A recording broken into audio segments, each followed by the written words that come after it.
afternoon, everyone, and welcome to this... Malvika, 1 second. Pause. Yeah, start. Good afternoon, everyone, and welcome to the second edition of KHWABEEDA Talkies. I, Malvika Dangwal, and I, KHWABEEDA, will be your MCs for the event. I request the IT team to begin the event with the promo video.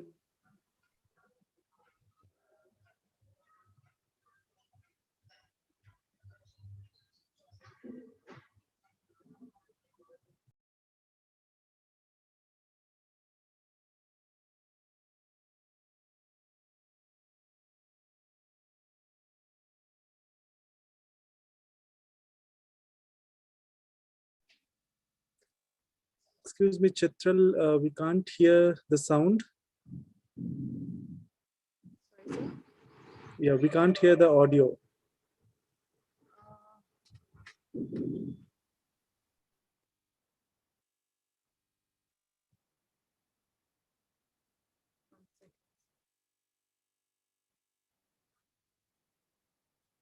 I don't think it's working. I'll just play.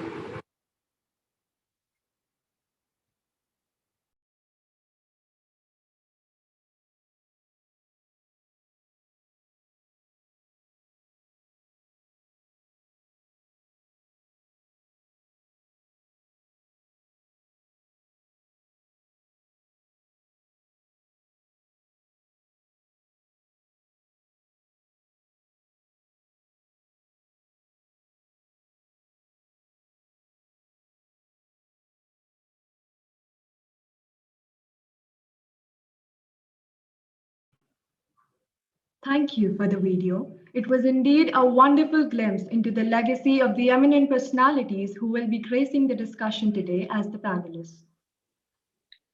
Good afternoon, everyone. I invite the audience to express their questions and comments relevant to the discussions in the chat box. We will take up these questions at the end. I welcome you all to the second day of the panel discussion, organized as a part of the pre-inaugural events for KHWABEEDA Talkies 2021. The topic for the panel discussion today is Margins, Mainstream, and Everything in Between. KHWABEEDA Talkies Film Festival is the biennial fest organized by MESTA, the Media Studies Association, in collaboration with Ellipsis, the Department of English and Cultural Studies. This fest celebrates the art of cinema and features diverse forms of regional cinema through film screenings, panel discussions, competitions, student workshops, and many such events. I would now like to introduce Dr. Arun DM. Sir is an assistant professor at the Department of English and Cultural Studies at Christ deemed to be University, Bannerghatta Road campus. Sir specializes in the field of film studies and literary theory. I now invite Sir to give the audience an insight into the event.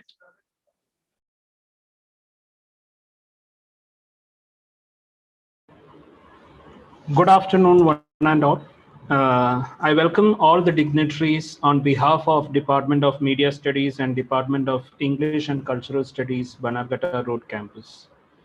First of all, let me talk about KHWABEEDA, the very word that means dreamy. So let me talk about dreams. When we look back at it, yes, dreams seem surreal, but are always in wide angles. Many of you may have difference of opinion in this regard, but to me, wide angle it is.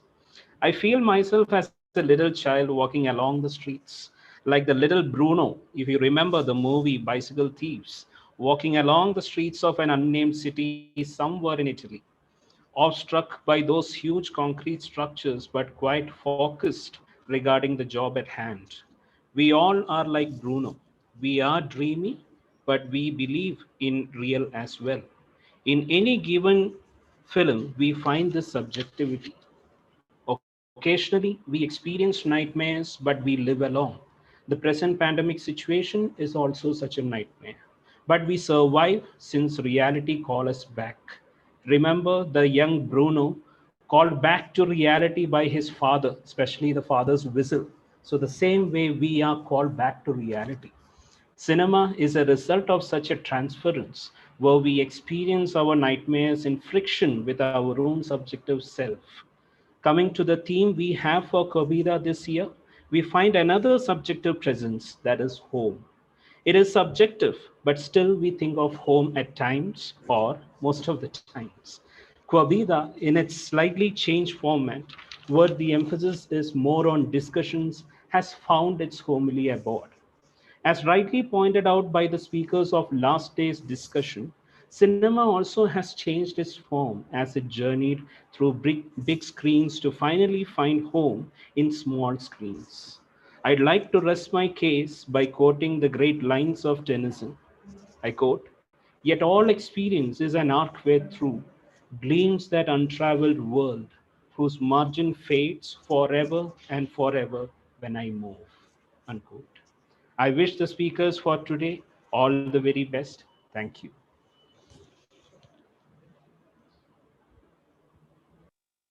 Thank you, sir, for this wonderful insight into the theme of the event and for beautifully describing the essence of KHWABEEDA Talkies. I now welcome our moderator for the panel discussion, Dr. Sonia Ghalian. Ma'am is an assistant professor at the Department of English and Cultural Studies at Christ Team to be University, Bannerghatta Road campus. Her doctoral studies explore the role of children in films and the various themes they represent within the cinematic imagination of contemporary Indian cinema. Ma'am's research contributes to the nascent academic discipline of children's cinema in India. She is the recipient of the Charles Wallace India Trust Research Fellowship 2017 and the National Fellowship at Indian Institute of Advanced Studies, Shimla 2021. Her main area of research is Indian cinema, children's film, and media culture. We welcome you, ma'am. I would now like to invite ma'am to introduce the panelists and further facilitate this panel discussion. Thank you, Malvika. It is indeed an honor to have shared a screen with all the panelists who have actually agreed to be part of this panel. We did have a little discussion yesterday informally, but today I'm so glad to actually finally have you all talk to us and all our students here. I would really like to take this opportunity to thank you all from the entire Department of Media Studies and Cultural Studies, English and Cultural Studies, on behalf of the university, Christ University. And we're just really looking forward to have this discussion on cinema from various point of view with the theme of margins, mainstream, and everything in between as a centerpiece. Let me not delay the introduction of our esteemed panelists today. I'll start with the most senior person that we have here with us, Mr. Utpal Bod Pujari, who has been a filmmaker and a critic and has won double national awards for both. He has also won State Assam Film Awards for his debut film Issue and has been a member of Film Critics Circle of India. Mr. Utpal has extensively written on films, politics, literature, culture for a variety of newspapers, and he continues to do so even for magazines, especially posts like Film Post, DNA, Deccan Herald, Economic Times, and The Outlook. His recent film Issue is going to be very interesting to have some light thrown on that, which is his first debut film. So welcome, sir. Thank you so much for agreeing to be part of this panel. Our next speaker is a woman director, and I'm just saying woman director because I want to throw some light on that as well as we go along for our discussion, which is Rachita Guruwala. Welcome, Rachita. Rachita has been a director and has created documentaries for the Film Division of India, Society for Culture and Environment, Itihas, an educational institute in New Delhi, and Madhya Pradesh government. She has impaneled as a director at Madhyam for 2 years and has also been very much involved with digital advertisements for brands such as Amazon and Mia by Tanishq.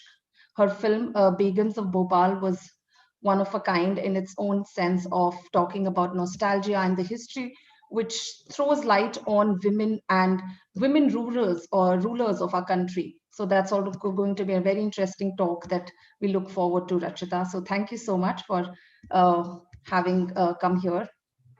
Our last speaker for today is Mr. Niranjan Kumar Kujar, who is a filmmaker and he mainly works from indigenous perspective. He has also made many short films and also has won national awards for best audiography non-feature in 2016, as well as several other national and international accolades. The theme of home that we have also as KHWABEEDA Talkies is also something that Niranjan would really like to sort of throw light on, because he has made a film which is called Going Home. So we are also looking forward to have some discussion with him on his film and just the larger theme of the margins and mainstream. So without further notice, I think we should just begin the discussion. I would invite maybe first Mr. Utpal Pujari to actually just give his opening comments and thoughts on the theme of margins and marginality, mainstream and everything in between. And then probably Rachita and then Niranjan can sort of also add to the theme at large, and we can open the discussion. Over to you, Saru. Yeah, thank you. Thank you for having me at this discussion. I'm really privileged to be part of this, and I, of course, the situation around us has kept us all, kind of enclosed in our own homes. I mean, it would have been actually much livelier if we had been able to sit in front of a live audience and do this discussion. But nevertheless, we have got accustomed to this, I think, in the last 1 year or so. The subject is actually, I would say, it's a very wide and encompassing subject, because from mainstream to margins means it actually talks about cinema of all kinds. But we all know what mainstream is and what the margins are. But and also there have been a lot of discussion in recent times whether these margins, the distinction has got blurred in recent times, because of the OTTs and the film festivals and various other technical developments. But I guess even with the coming of OTTs, I mean, there has been a certain kind of democratization of filmmaking, but at the same time, if you actually talk about the margins of filmmaking, they are still at the margins, because when you look at the OTTs, the top line OTTs, they still do not take films made in many languages, even if those films are very highly acclaimed or they have found very great appreciation across the world. I can tell you about one recent film called Gamak Ghar, which is made in the Maithili language. It has been highly appreciated by critics, and whoever has seen it, it has gone to several festivals, important festivals. But I doubt it will come to any of the mainline OTT platforms. It is available on a small OTT platform, which is a pay-per-view streaming platform, and which is not on any app. It's not an app-based platform as yet. It's still web-based. So I mean, of course, there has been quite a few web-based platforms which are trying to promote independent cinema, but unlike the bigger OTTs, they don't acquire films by paying a lump sum amount to the producers. It's pay-per-view. I mean, depends on how many views the film has got. So that's where I think the films at the margins, they still face a lot of disadvantage as far as distribution and exhibition is concerned. I think I'll just restrict myself to this opening comment right now. We can I can speak more when in the course of the discussion later on. Thank you. Rachita, you want to continue from there? Rachita, you're on mute. What Sir has thrown light on, I think, is pretty sufficient to basically understand the times we live in and the way we are sort of struggling to get our films out there. But I want to begin with a very personal sort of journey that I had making my first film. I decided to make a film on the royals of Bhopal. So somebody who was up there, somebody who was in a position of power, somebody who had sort of left a legacy behind was what sort of attracted me. And I think I was looking up when I was making a film, not realizing that there was a certain boundary, or there was a certain boundary that I was trying to cross. There was a certain margin that I was sort of trying to cross to get to, a film like Big Mocha Bhopal. It's a film which deals with a certain period of time in Bhopal, which was ruled by women. There were about 100 years of rule of women, and it seemed like a very interesting topic to sort of start with, unless I actually got a lot of when I started interviewing people, when I started to understand that the royalty was not interested in getting the film made, I actually started to engage with people at a one-to-one level, and people who were like us, people who were old Bhopalis, but they were belonging to a certain community which belonged to, you know, where I came from. So I kind of understood that there was a distance that was sort of diminished, you know, and that diminishing of distance basically made me realize that you know, this is where my film is going to come from. This is where, you know, the film will sort of create its own path. And I mean, yeah, there's a certain personal journey that I had to make to understand this idea of margin, this understanding of, you know, how I look up when I sort of make a film, and how fascination and how, you know, to create discourse. Perhaps that was a way I took, and I think, yeah, I mean, I made the film for the government of India. I made a fairly experimental film, so I had to go through a lot of flack to put it out there, you know, to make it seen, to make it visible in the popular space. And I mean, I'm still struggling with it. I'm still trying, sort of running from pillar to post with the help of a few people who are basically making my film reach. But it's unimaginable to put it out on you know, any OTT platform, or perhaps because the kind of people who watch are belong to a certain aesthetic, belong to, you know, a certain they have a certain education on film or art, or you know, all of that. So I think yeah, basically to create dialogue is something that I struggle with when it comes to you know, reaching out to people, and sort of diminishing that margin is something I struggle with constantly. Yeah. Yeah, before Niranjan speaks, I think it's very interesting that the common theme is also the commonality that all three of you share at some level, right? Because Sir Utpal sir has been working from the Northeast perspective in cinema, and bringing to light not just in filmmaking but also through his writing.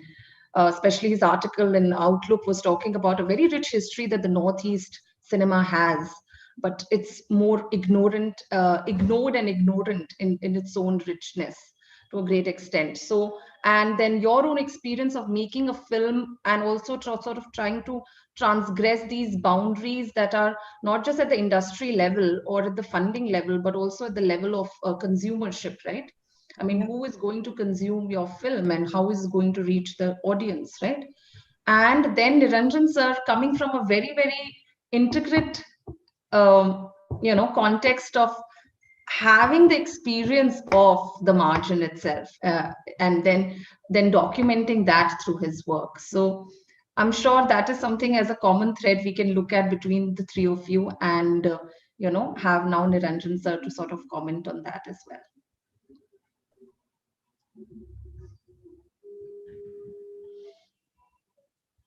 Niranjan, you have to unmute yourself. Yeah. Yeah. Thank you, Sonia ji. Yeah, it's a topic which I would like to, you know, talk a lot. I have a lot to talk about. I hope I don't take much of time. You know, I would like to thank you and the KHWABEEDA to let me have this opportunity to speak.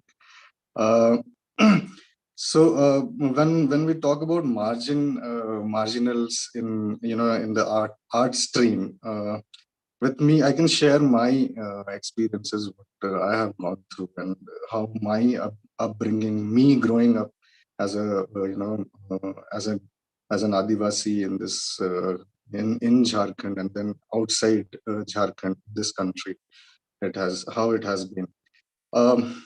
See, when I was at school, I had this identity crisis, because in my school, which was Bishop Escott Boys School, where it was a Christian missionary run school, which was largely populated by students from Bihar, who come from Hindu identity, religious identity. And there was a small number of Christian students who were all indigenous people, tribals.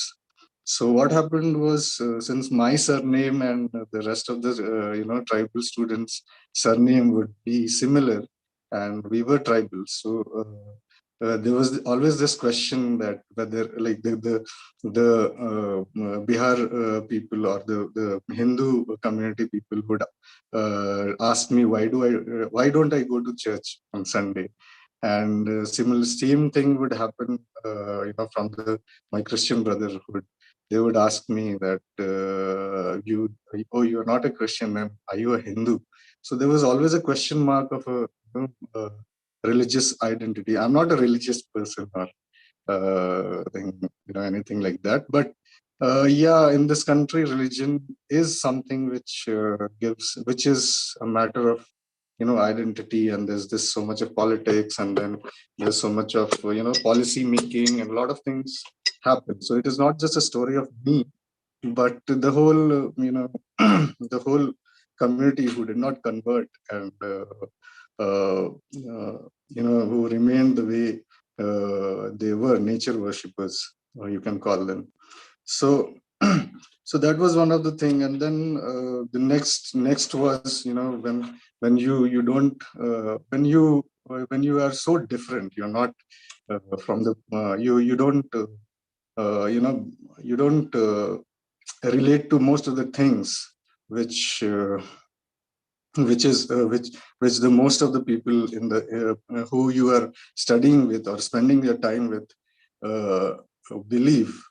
So it becomes very difficult to sometimes you don't relate, and there were so many things, other things like color and color difference. Skin color was something which everybody was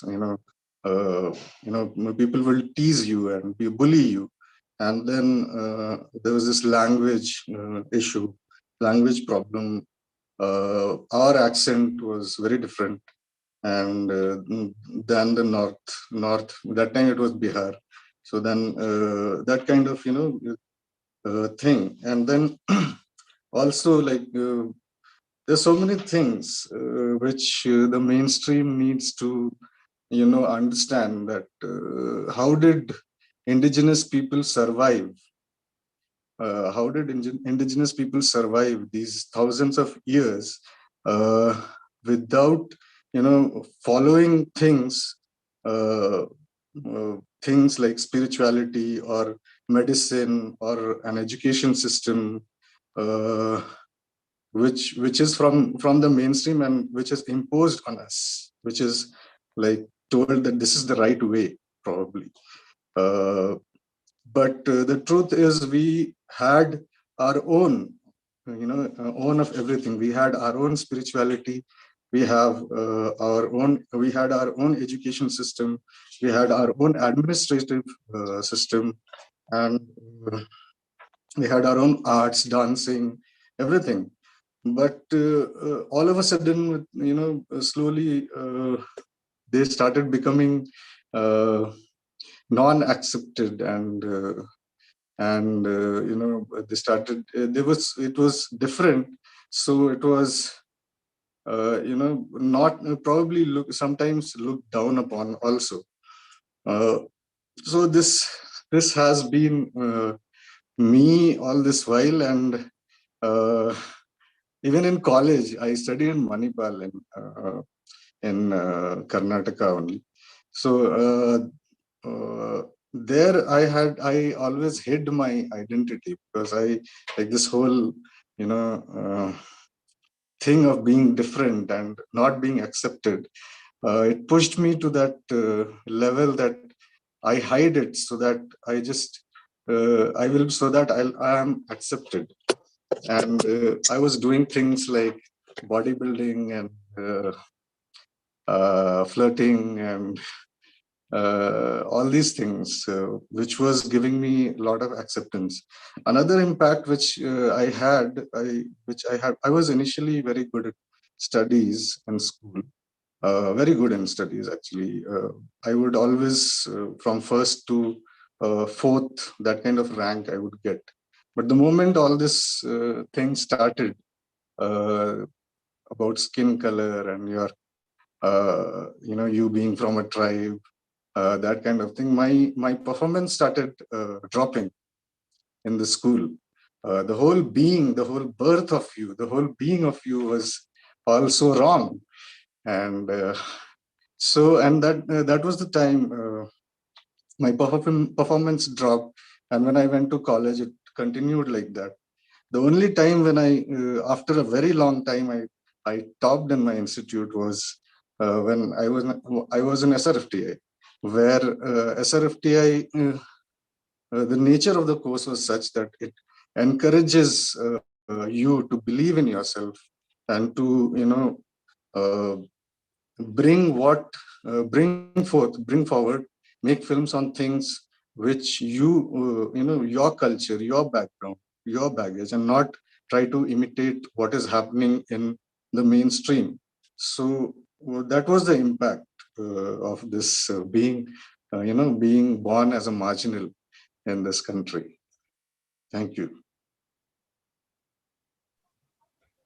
Thank you, Niranjan, for sharing that very personal but very, very important context. That sometimes it's not that one forgets to incorporate it, but just the struggle of negotiating that context is, what probably Utpal sir and Rachita can comment on. Because at one level, you're a filmmaker, you're an artist. At another level, you are either making a film on a context that you have no experience of living in it, and this question of representation that comes along with what are you showing, or what is the story that you want to tell. I think these are the questions which always comes when we talk of, especially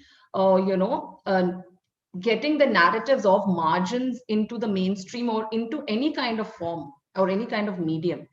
So I would really like to hear from maybe Utpal sir and Rajita to how can one negotiate this kind of a dilemma that I'm sure all of you as filmmaker and people from the industry have experienced and go through as a creative process, because it's part of your craft, but also at a moral level, at a ethical personal level, where marginality is something that we might think we understand, but we don't know it unless we actually experience it.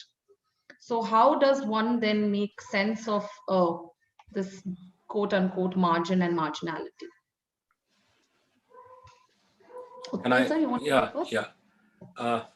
thank you. Actually, what Niranjan spoke about, it's really, really very important, and it really touched a chord in me.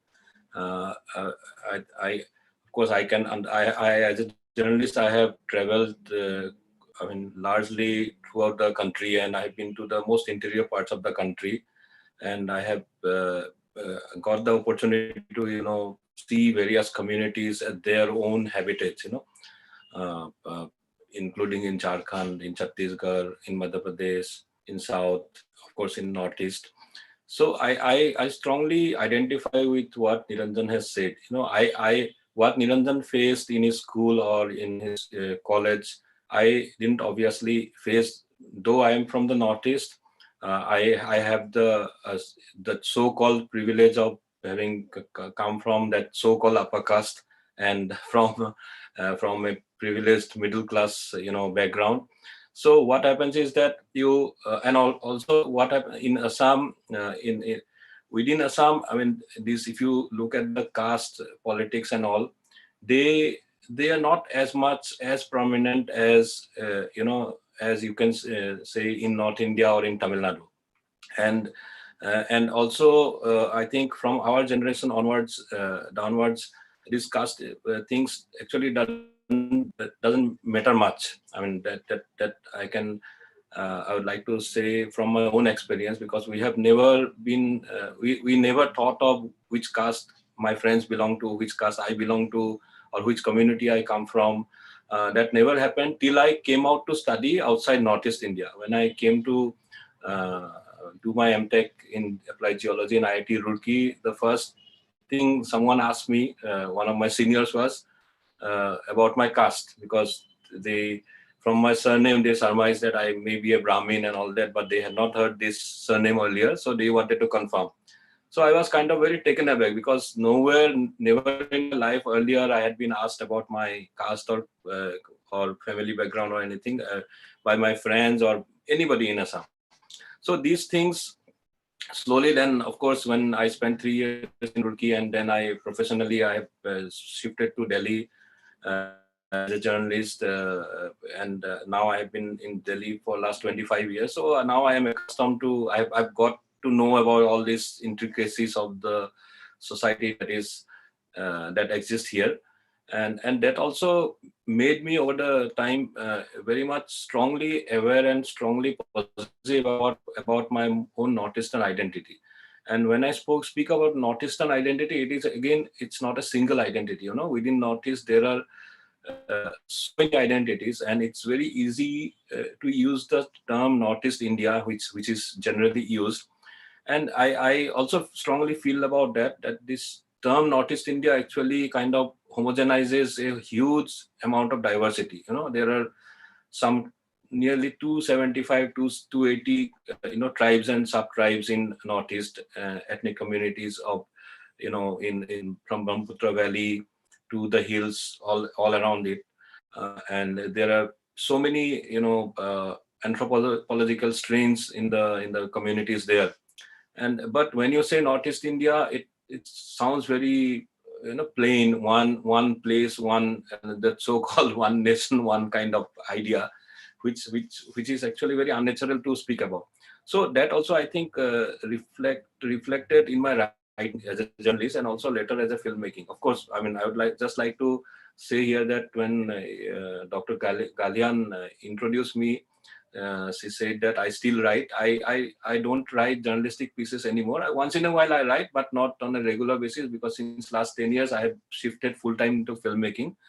And I have been trying to bring out stories from Northeast, which I think brings out the differences from the positive sense of view, the differences within the Northeast region. So for example, I made a film called Songs of the Blue Hills. It's available on YouTube. It was produced by CCRT, Center for Cultural Resources and Training, which is under Ministry of Culture.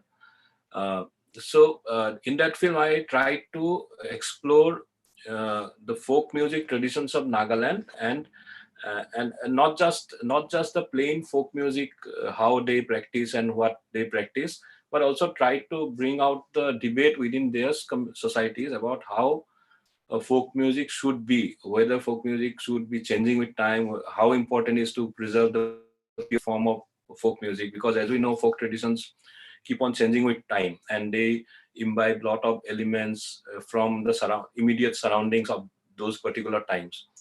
When I went to make that film, I initially had this very open idea about exploring various folk music traditions within the Naga communities. As some of us would know, when you say again that brings me to that Northeast India kind of that terminology. Even in Nagaland, within Nagaland, all the Naga tribes, they don't even understand one another's language.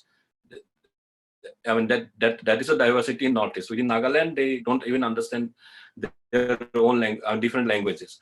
So when I was making this film, I found out that there's a huge debate going on within Nagaland about keeping this purity of folk music intact, and also how, at the same time, how they can take their folk music to the outside world. So there is a kind of clash happening within the senior folk musicians and the younger generation of folk musicians. The younger generation of folk musicians, some of them feel that if they bring in certain elements, incorporate certain elements, like using modern instruments or using a slightly different kind of presentation, they might attract global audiences, which is happening actually. If you look at a group called Tetseo Sisters, the 4 sisters who belong to one particular tribe in Nagaland, but they have kind of taken their music. I mean, they are very popular across India, and they've performed outside India also.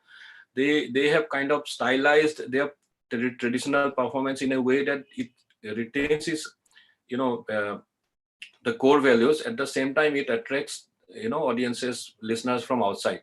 So those things I in my films, I've been trying to talk about those things, especially the debate that happens within the communities about preservation of, about their various aspects of their society, the debate about change and continuity, and also uh, this aspect that when I look go back, I frequently go back to Assam and I travel across Northeast because of my filmmaking or and other engagements.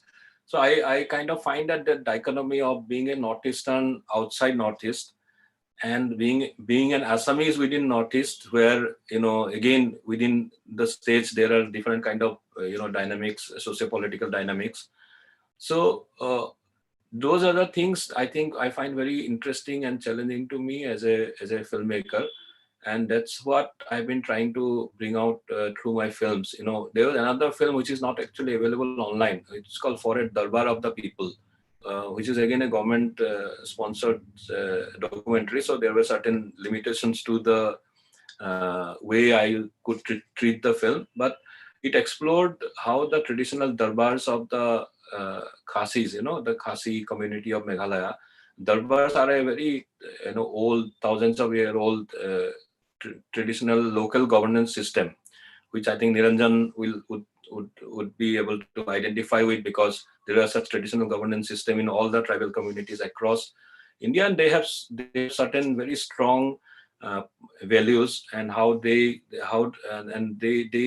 use a system of governance which keeps the community together, which gives a sense of belonging to everybody, which empowers everybody.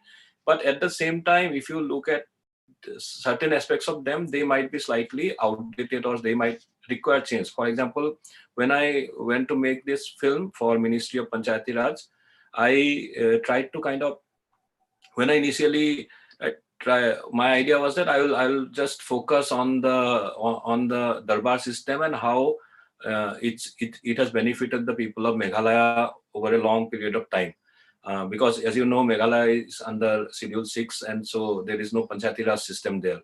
So, and the local governance, I mean, it's called Darbar in Darbar Snong, actually, in Khasi, and there are similar systems in the Garo inhabited areas in Western Meghalaya, and also in the Jaintia Hills, there is another system. But more or less, they are the similar structure, though their names are different. So what I found out that in the darbars, they don't allow women to take up positions. They don't allow people with, people who are physically disadvantaged to take up positions in the darbar system. So these are, I think, I mean, lot of there is lot of debate within the Khasi society about these aspects. So I kind of, while making the film, my focus slightly got changed, and that is how the film got made. The debate about within the Khasi society, how they should retain the positive aspects of the system, but at the same time, whether there is a need to, change, may bring certain changes into certain aspects of the system. So that is how I think I try to make my films. Actually, I mean, I have my own position, but at the same time, I try to observe the the dichotomies within their societies, and bring that out. And I think that way, especially in case of documentaries, that's I feel it also kind of documents as well as tells a story. And of course, if I make a documentary with a political subject, then I'll put my own strong views into it. But as far as social subjects are concerned, I think, or cultural subjects, I feel it's very important that we kind of uh, reflect on those societies while bringing out the subject.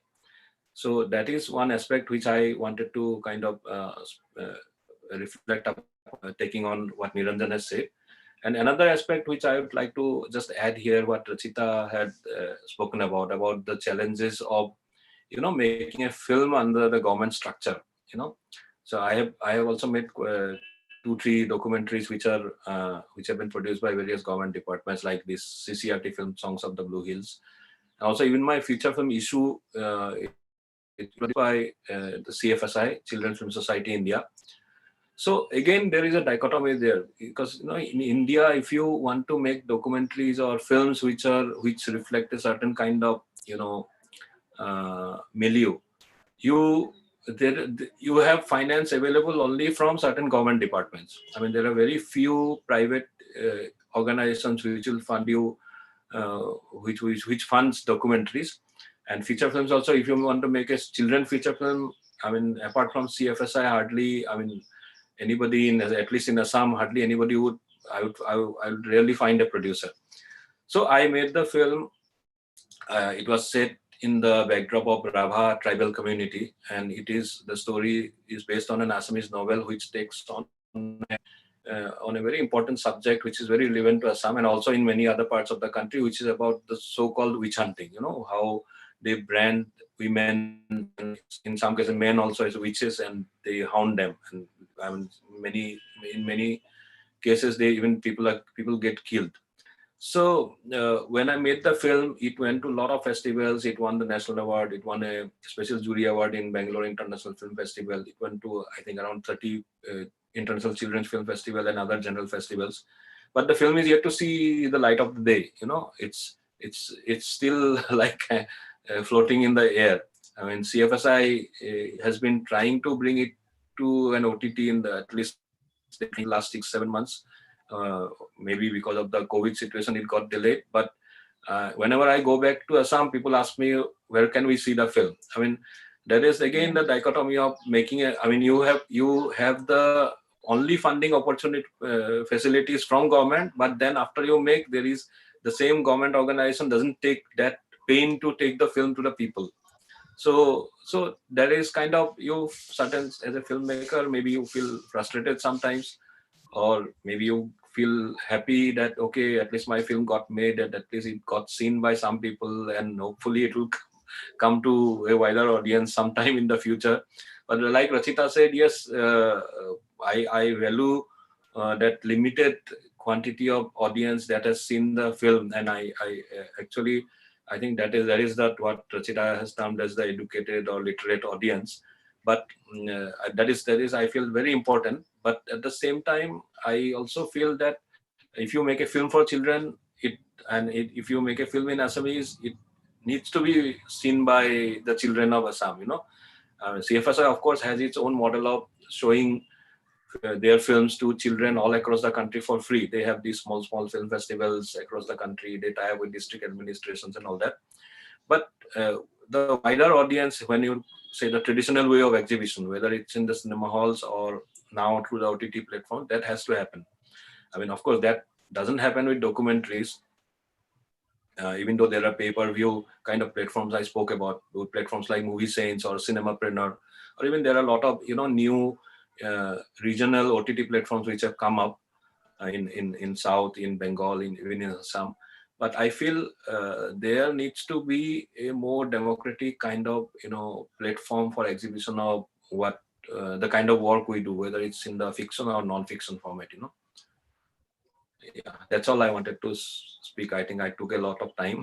Yeah, So, thank you. No, Thank this you. was insightful. Also, I mean, this is another kind of marginality, right? Like marginality in terms of distribution or accessibility Yes, of that course. Yeah, one yes. kind of, I mean, struggles with as a filmmaker. You've got the funds, you've made the film, but how and when and who is actually watching the film? Yeah. Now, if you look at it, even the OTTs, initially when the OTTs, the Netflix and Amazon, they came to India, they took on films from a lot of these smaller languages. I mean, there are, if you see Rima Das's film Village Rockstars and Bulbul Can Sing, there on Netflix. There are a few other films on Netflix, and in Amazon also. I think there were a few films which are from various parts of the country, but now they have stopped taking films from languages which do not have that market.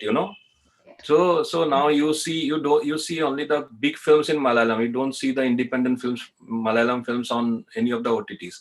To watch those films, you have to go to one of those smaller OTTs, which for the viewer it's good if you want to watch cinema of all kinds, but for the producer it's still is a disadvantageous kind of position, because you depend on how many people actually watch your film. It's not like your film is not acquired that way, that a producer is paid a kind of acquisition fee, one-time fee or whatever, 3-year contract or whatever.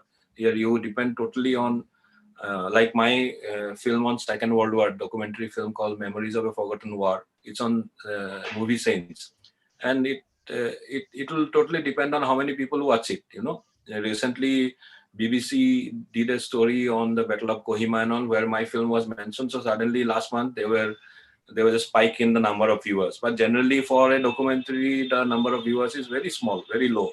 So actually it is there online, but it actually, in terms of getting a larger, wider audience, it is not making much of a sense. So these are the dichotomies which we all face, I guess.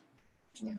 Rachita, do you want to add to that from your own experience? Because you'll have a lot to say. And also, I want you to focus on the fact that if it makes a difference to be a woman filmmaker or an independent woman filmmaker rather in the industry, or is it other kind of marginalities or other kind of negotiations that as a filmmaker, as an artist, that you have to go, which are common with others, but is it Perhaps something? I think the negotiations begin at the time when you're like literally born. I mean, I was born into also unfortunately a privileged home. So the kind of preoccupations that my films end up having are, not. I mean, my childhood was pretty regular. It was, I was brought up like perhaps a little better than a lot of girls, because I mean, I was encouraged for sport, and I was encouraged for whatever I wanted to do, and I got a lot of support when I wanted to sort of do film. But yeah, I mean, of course, those struggles exist, and of course, as a woman, one has to perhaps fight on an everyday basis, and you sometimes, the struggles sort of go in the back end.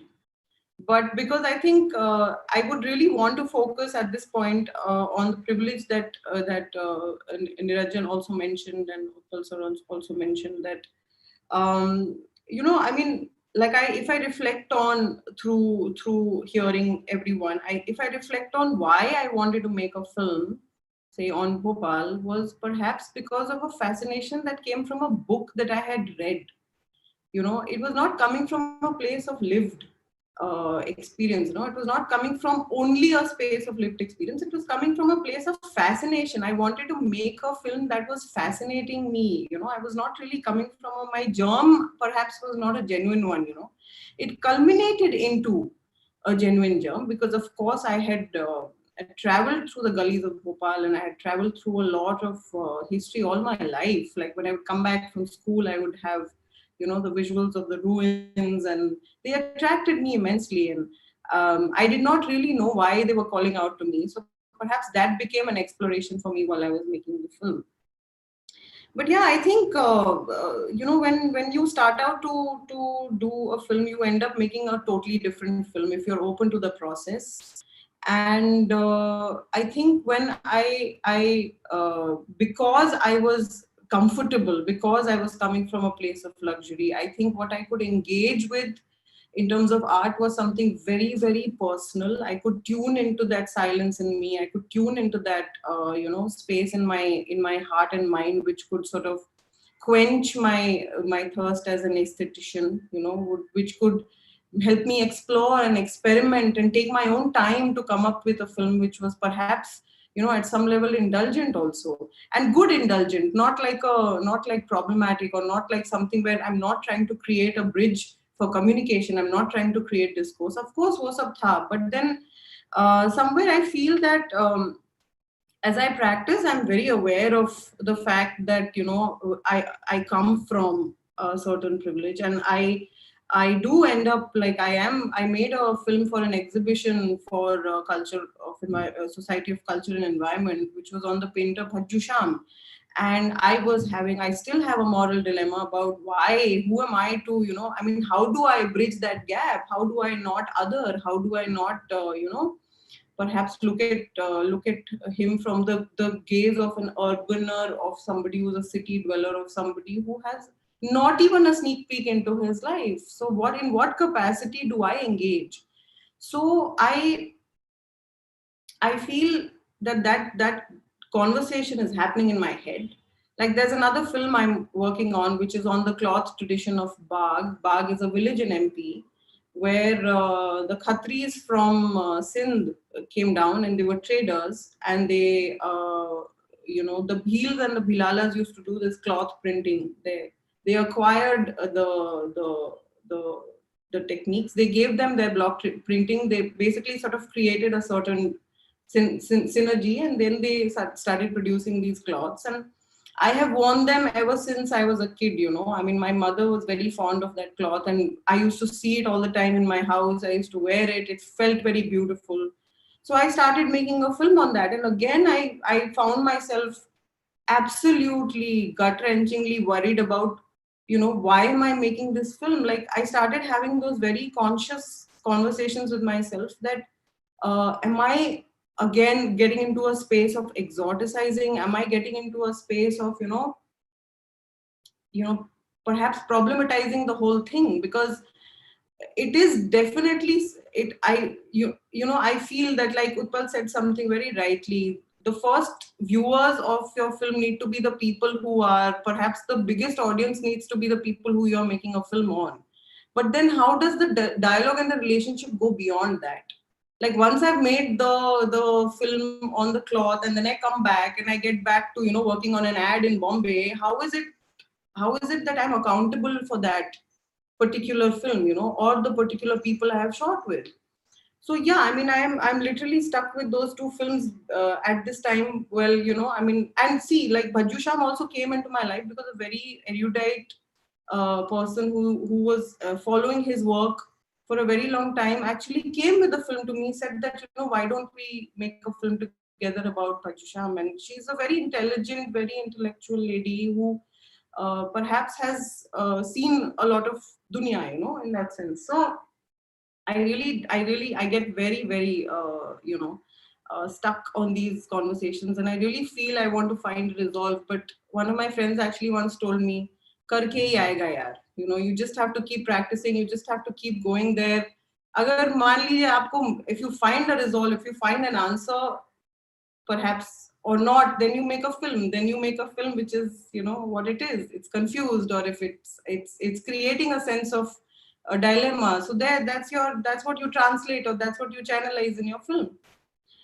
So yeah, I mean, I still feel that, and I feel very scared touching on. I don't touch a film which is like, a lot of people told me, why don't you make a film on the gas tragedy? And I have not lived it, or I have not. I don't know. I mean, I feel it's a dishonest thing to do for me. It is, or I don't want to objectify that tragedy. My sensitivity needs to be in place, and if I'm not able to handle that intensity, wo nahi hoga mere se, So I keep myself away from such films. But yeah, it doesn't stop me from practicing. It doesn't. I love the cloth. I love Bagh. I love the people who I've met. I love what we've shot. I mean, my mother has become a part of the film because she became the zaria for me to reach there. So yeah, I mean, they're personal, they're reflexive. So my films become a lot more about what my place and my position is. So it becomes tricky as well as wonderful. It's a mix of both. So yeah. And also interestingly, because you said, why don't you make a film, like, because it's Bhopal, it's like Bhopal grass tragedy is the only history that we want to associate Bhopal with, right? Like Love Bhopal that. might have. That's why I feel absolutely it's yum, like making a film on something which is, That's the only history we're aware of, and that's very a comfort place to sort of, and very interestingly, because even Niranjan has not just made a film on his own community and the lives of the people and his own autobiographical experience, but also, I mean, Niranjan, I haven't seen the film, but you've made a film in Taiwan, or Yeah. Yes. so that is also very interesting, because then you're moving out of the context. And you're still, so again, that artist and the medium and what you do with your craft, like how for Rachita it's a personal journey. It just becomes something that she continuously kind of grapples, and the process becomes more important as much as the product, no? So in that sense, just to be in the context and then be out of the context, and why do we have to essentialize at some level these boundaries? At one level, yes, they're important, but at another level, for an artist, I think that space to transgress lies a lot more, and it should be that. So anything to say on that, and maybe talk a little bit about your Yeah, see, what I have been going through all this while, I'll just share all this, that it is, I'll share with you one incident where there was a meeting which was fixed between me and a prospective producer, the financier rather, and a day was fixed, and a time was also fixed. And I had to travel from Kolkata to Jharkhand, and from Jharkhand, my home is like 2 hours from the meeting point. So all this thing was there. So all this arrangement needed to be done, and I did that arrangement. And I was meeting that prospective producer with the writer of that film. So the meeting was fixed, and the day before also as well, we had spoken that we are meeting at 10 a.m. At his office. And then we traveled, and we went there, and in the office, we reached half an hour before, so that me and the writer, we discussed whatever we had to discuss. And then, when we went there, when we went inside and told the, whoever was there, his helping hand, or, some assistant, that we are here for the meeting. And the assistant told us that, sir, abhi nahi hai, he's not there. And then we called him up. Sometimes he did not, like 2-3 times he did not pick up the call, and then after that he picked up the call, and he said he will be back in some 30 minutes, 40 minutes, like that he told us. And then he kept us waiting for till 4:30 in his office. We were there at 9:30 a.m. and we waited till 4:30 p.m. And he had simultaneously kept some other engagement, in which he had to travel some 3-4 hours from his office. So the point I'm trying to make here is, had my surname not been Kujur, and had it been a Pandeji or a Mishraji, or from the privileged class, this wouldn't have happened. And another incident was when I came, I went to a producer. He was also a national award winner, filmmaker. I went to him with a story, and which is like a normal story which we usually learn in film schools, how, like, the kind of stories we learn to generate. I was asked to make tribal sects, like this was the term used. Why don't you make tribal sects? Ye to jo tum bana rahe ho, wo to bikega nahi, it won't sell. So I can't blame these people. I can't blame these people, because this caste prejudice is 3,000 years old, and it won't go away in 70 years of independence. It is going to stay, and the point I'm trying to make is, it matters. It does matter who is the person they are putting money on. And I can also tell you that the Adivasi Sahitya officially is like 2 decades old, only 20 years old. Before that, the writers, when they went to publishers, one of my friend who also acted in my film, he's an old person, elderly person. He was asked to change his surname for publishing the book.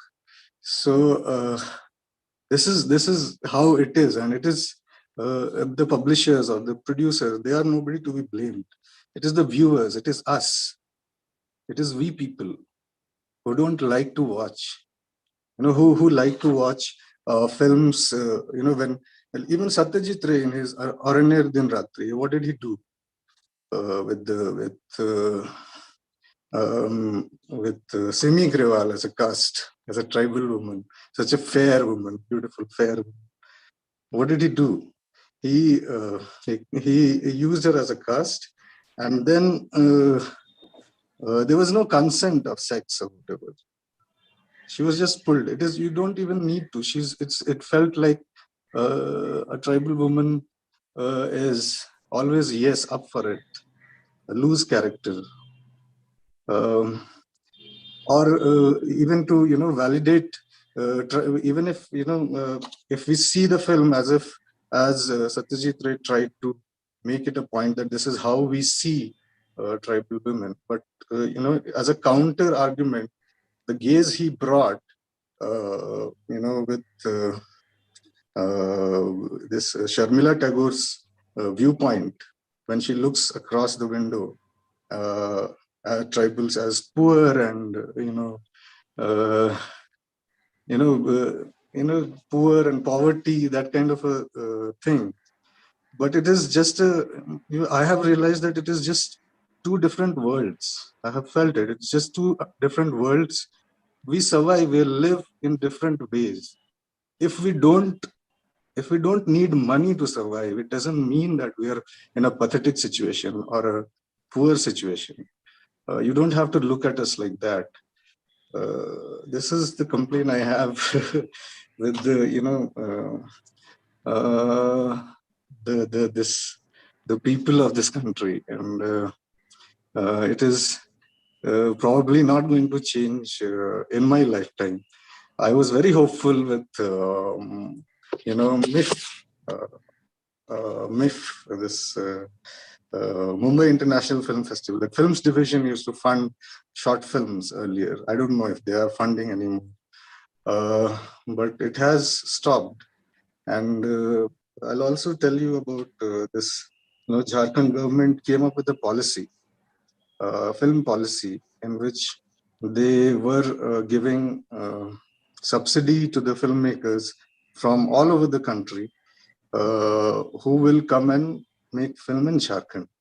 So most of the films that came to Jharkhand, Anupam Kher was the chairman. Most of the filmmakers who came to Jharkhand, they were making B-grade Bollywood cinema in Jharkhand, and they were funded. They were given subsidies, and very few, like one or two Nagpuri films probably have gotten that subsidy in this 10 to 15 years of 10 years, I think, of film policy. And none of the tribal filmmakers have ever got any subsidy. Forget about subsidies. The problem with the subsidy thing is that you have to have your own finances ready to make a film, but there's no money. Whichever, like Dominic Sangma, one of my colleague, one of my senior from SRFTI, he had made a film in Garo, I think. Garo, yes. He has, like, it is their own money. And another friend, another senior is Sange Dorji. He has made a film Crossing Bridges. Crossing Bridges. Yeah. So that film, that was again his own money. So not everybody, can from indigenous communities can do that. So I think I understand. I like the fact that people who have not lived the life can make the film, because they have the grammar and the privilege, at least riding that. Our stories, our problems, our issues can go to the mainstream and probably ring a bell sometimes. So I am happy about that, but I always have this point to make, that all the filmmakers who are making films with the indigenous or any, any marginal section with the any marginal section, they should always empower those people, have them in the crew, enable them so that later, maybe in 20 years down the line, they will make a film. That is very important.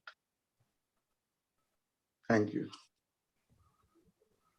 Yeah. Thank you for actually talking and using the word mainstream, because that's also some of the part of our, a discussion. And as much as the category of mainstream has become very fluid, and there are some questions that have come up from the audience on these ideas as well. So one of them is actually asking that now in today's day and age, where obviously the divisions and the boundaries between the mainstream and, am I audible? Yeah. Okay. The mainstream and the margins, at some level, the boundaries have thinned down and sort of become more fluid due to the digital boom, due to this independent filmmaking scene coming up. Also, many more international festivals and other kind of platforms that are available. But now, having heard you all, it looks like that there is still a long way, and also that kind of homogeneity within this kind of new sort of mainstream that is now becoming the norm, right? Like now we have the OTT platform and a different kind of content and different kind of voices are coming. Even Bollywood or the Hindi cinema is making an effort with some filmmakers, bringing the question of, other kind of narratives. But where do you think as an industry, this kind of change is really very tactile and also can be sort of understood, from a very objective point of view? Because right now we're thinking, oh, it's not so much. Everyone can make a film. Everyone can get an opportunity. Anyone can, see your film. You pitch an idea, you get a story out, you'll find a producer, you'll find a. But I mean, is that so? And if not, then what is it the audience that hasn't really changed, even if the medium is trying to change, or is it the other way around? So something on the mainstream line is one of the questions that came up in the audience. What is mainstream? And is it a subjective idea, or is it the media that we see and consume on a daily basis? And how can we understand today when things seem to be changing, but how much have they changed is the question. So do you guys want to call, anyone wants to respond to that? Utpal sir, since you've been in both sides of the sort of boat, as a filmmaker, but also as a film critic and a jury member at various film festivals, maybe you would have something to share in terms of what is really the sort of ground reality at these various places.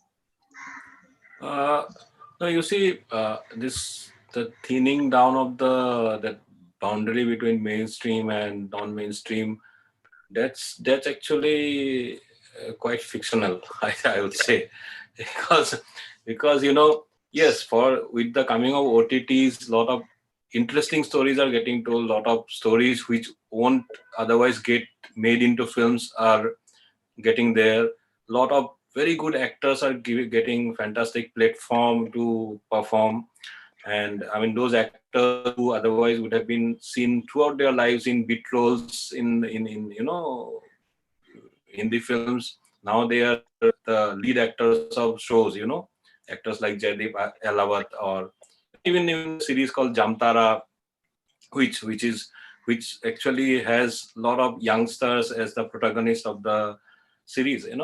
Yes, that is happening. But if you look at the actually at this, the non-mainstream, what Niranjan has been speaking about, what Rachita has been speaking about, that thing has not happened. And like Niranjan has spoken about the caste system, which will not go away in another so many hundreds of years, this system also, I think, will take a long time to even change. For example, what he spoke about his senior Dominic's film called Mahama. It's a semi-autobiographical film of his father's life, and also the crossing bridges. These are the language. Dominic's language mother tongue is Garo. Garo is spoken by a few lakh people. This crossing bridges was made in a language called Serdukpen. Serdukpen, that community, the population is hardly maybe around 15,000-20,000. That is the whole population of the whole tribe, and they are not in one place. They are in one of the districts of Arunachal Pradesh, where their villages would be, one village would be one hilltop, another village would be another hilltop, which you will take whole day to go if you walk. In many villages, there are no roads also, even in today's times. So these are the films which are actually at the real margins. How do you bring those into any platform? Any platform which is commercially viable. It's not just that you just put it on a platform. You can have the producer can easily put it on YouTube and people would see. But at the same time, when you make film, it's an expensive art form. It's not like writing a poem or making a painting where you alone can do it. It involves a lot of people. It requires investment, and it requires again more investment to distribute and exhibit. So these are the challenges. I think that huge gap that exists, and that I don't know how it will get filled.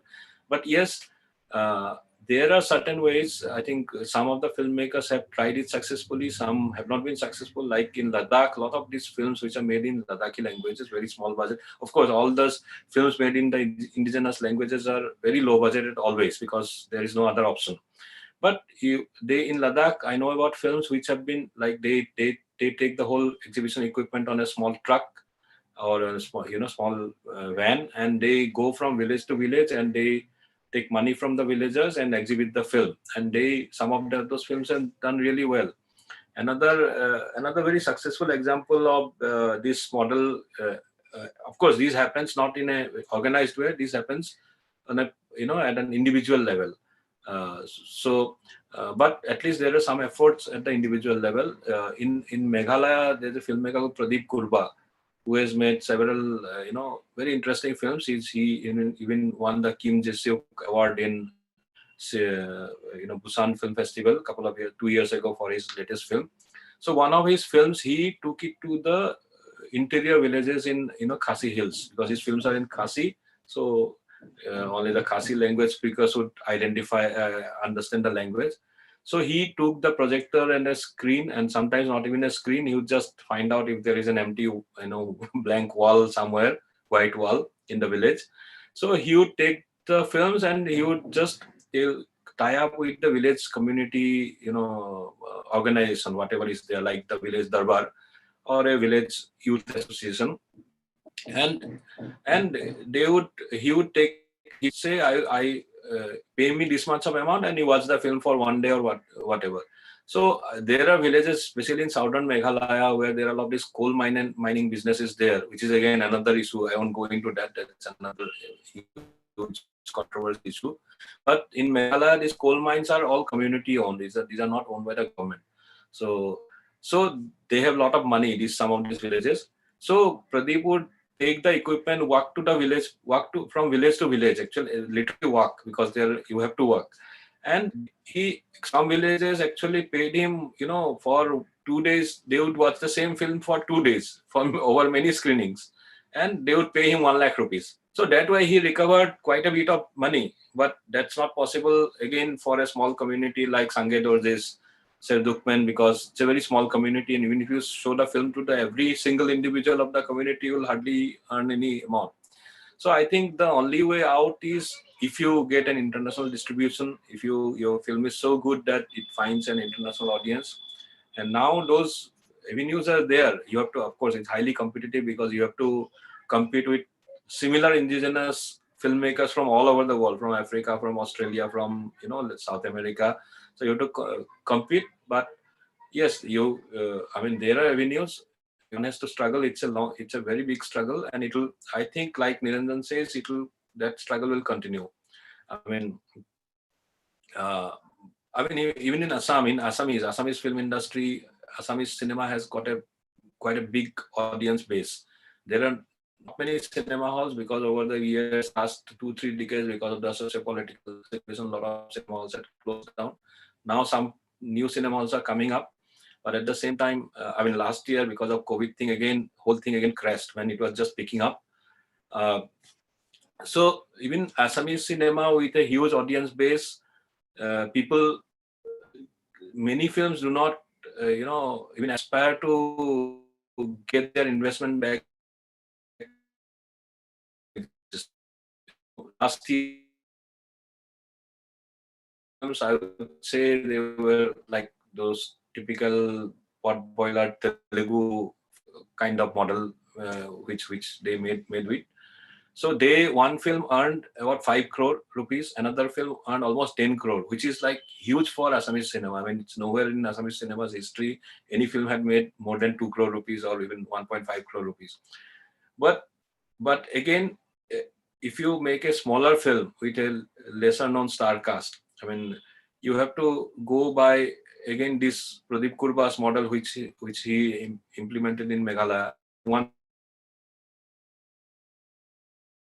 hall in Guwahati, it's not a cinema hall release, it's a theater hall release.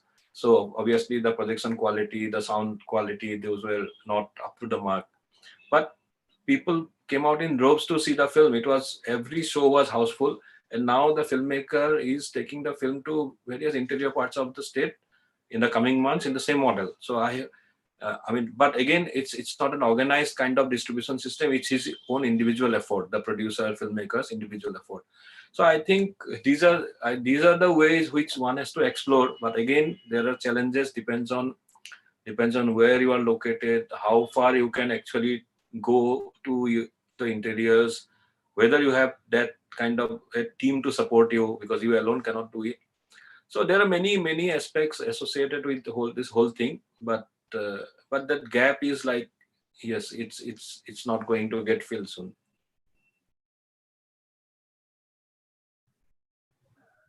Rachita, you have anything to add? I think I would like to hear what Niranjan has to say on this. Okay. Niranjan, you can unmute and talk.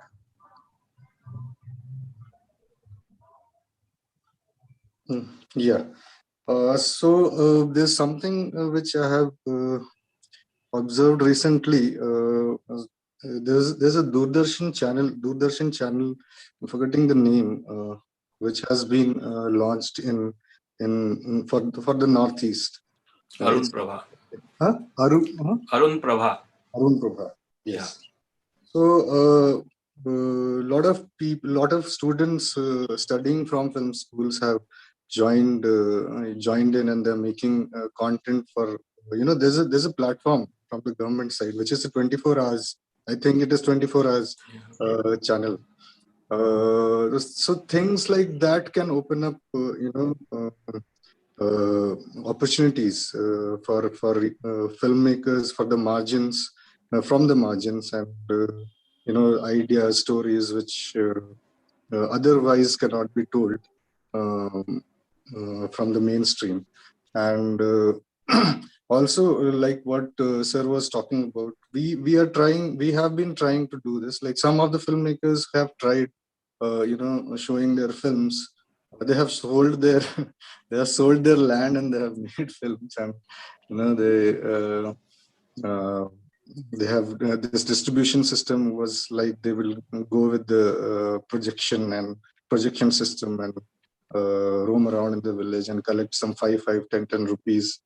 But it becomes pretty, what do you say? People in Jharkhand, it has not been very successful. So what we are trying to do now is we are trying to, through the government at the block levels, and we are asking the government to open small theaters. Like earlier, there used to be DVD theaters, even in Karnataka. My time was there. When I was there, I used to go to these DVD theaters where they would play some pirated films and all. So that kind of things we can do, and that then YouTube also. YouTube is like a bit disappointing for me, because it is that kind of a platform where where the content which runs mostly is the same, that it is so mainstream that it is sex, violence, and love. that this is the thing which and dance and that kind of music videos, they run pretty well in YouTube. Otherwise, this is I strongly believe that this opening up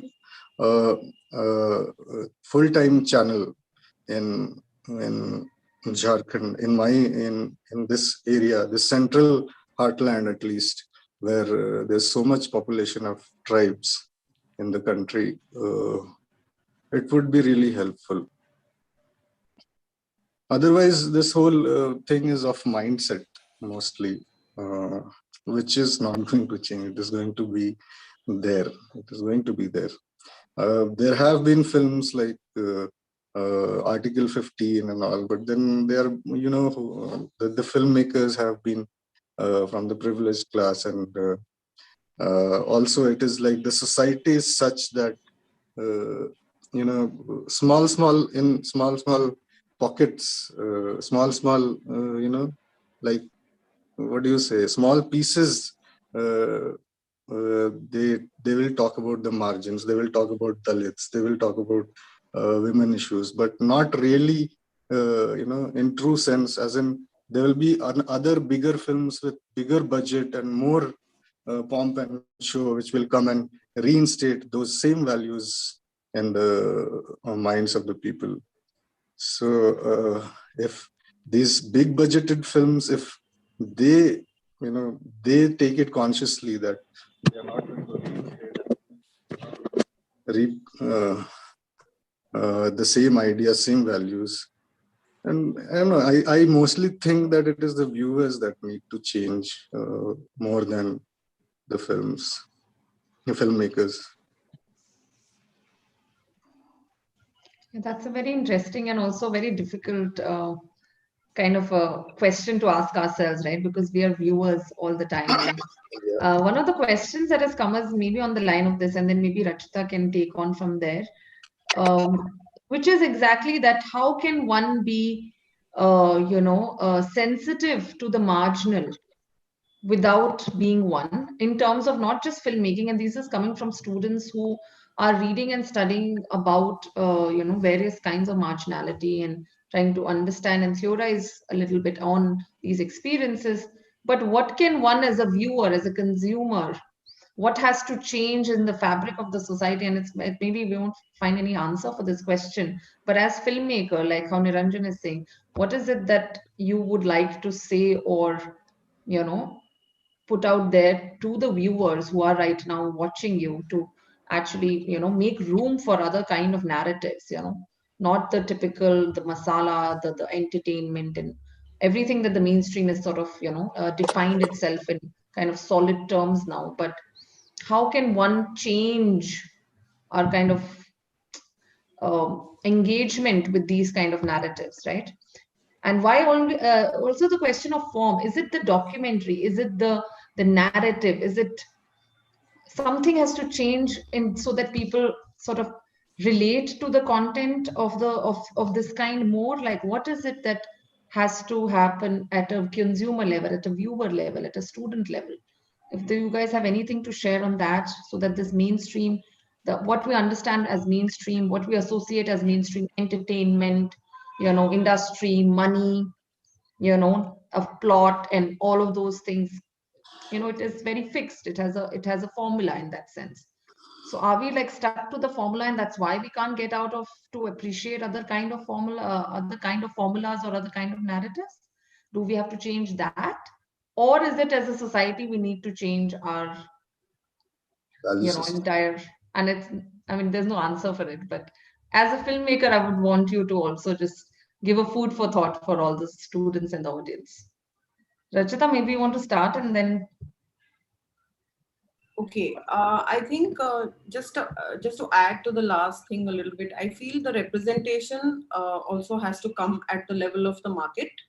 I think once people from also the indigenous and the marginal, perhaps if they represent, I know it's a very difficult road to take, but I think that's the way one can change what we want to consume. And I think one more thing is there. I think why should I take the film to somebody who's watching? The person also needs to, the viewer also needs to come to me. So I think the fact that we've been fed a lot of things, and we've been, and also the movement of content is literally, it's not that the boundary is blurring. I think the mainstream boundaries are perhaps getting bigger, but in a very popular sense, everything is for popular consumption. So even if films like Gamak Ghar or films which are, say, perhaps slightly or off mainstream get popular, and then they get screened or then they get spoken about. So I think it's the problem of the viewer. It's the fact that our gaze, our attitude towards is very like thali mein lake, give me the food and I'm just going to eat it. I also need to walk those extra steps, perhaps to reach, and which is where I feel, I think the way we are educated, art is like thrown out of the window in our education system. It's like, it's not something which is incorporated or inculcated in our everyday. It's not inculcated in the way we were taught. Like, I'm a product of a CBSE school where I was just asked to, like, study. Even playing was taboo. Even, wanting to read a book out of syllabus was something which was frowned upon in a very structural kind of a way. So I think things have to start at the grassroots, perhaps, because, and I think our way of looking has to shift completely. Like, we don't have our empathies in place. We are like, we always, we choose to look down on people, and I somehow feel there's so much wrong with the way our things are, like, consumed in our country. So in everywhere, actually, not just our country. So I think, yeah, that's the two bits I wanted to give. Baki, I feel that because I'm a witness, perhaps not even a witness. I'm just somebody who's completely an outsider in that sense. So I don't really know how else can. But yeah, this is what I feel. And I think, of course, as a woman, that's where I feel, because in a lot of my everyday struggles, I'm assumed to not be able to do certain things which are more physical or even perhaps intellectual. People don't listen to you. So you have to sometimes be really rude and bordering bitchy to get your word across. So I think that, unfortunately, but you work hard, you show them, then they feel like, acha chalo, they can take you seriously. But then why should I need to? But then we have to. I think that effort has to come. But I think conversations around things need to start on an everyday life, in the most mundane scenarios, and entertainment should not be the only way to start conversation, because entertainment ka jo, I think the core of it is consumption. It is not something that you take back. It's like something like an Article 15 for me is a very problematic film, because वो उसका agenda है to make money, and the director is, of course, he's great, he's talking about these things, but he's too privileged to be talking about these things, pointing fingers and all those things. I mean, it has to come from somebody who represents that community. He had to have a team of a cinematographer who was not an outsider. Yeah, he made the film shot by somebody who's not from India, and I don't know if he was indigenous or no. So, but I feel, yeah, his awards were mainstream. Mainstream, maybe there are critic awards, but then they're also pretty mainstream, as a you are not like a, so I don't know. So this is what I think. Perhaps we have problems at multiple very basic levels with the way we engage.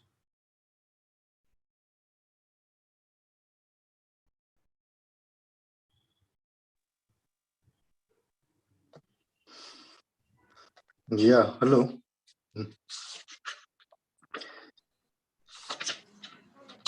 I think your mic is off. My mic is off. Not yours. Dr. Kalyan's mic is off. Oh, yes. So sorry. Yes. So yeah, you can go ahead, Niranjan. I was just wondering if you want to respond to the question as well. Yeah, I think there's something called power structure in this world, which everybody needs to read about.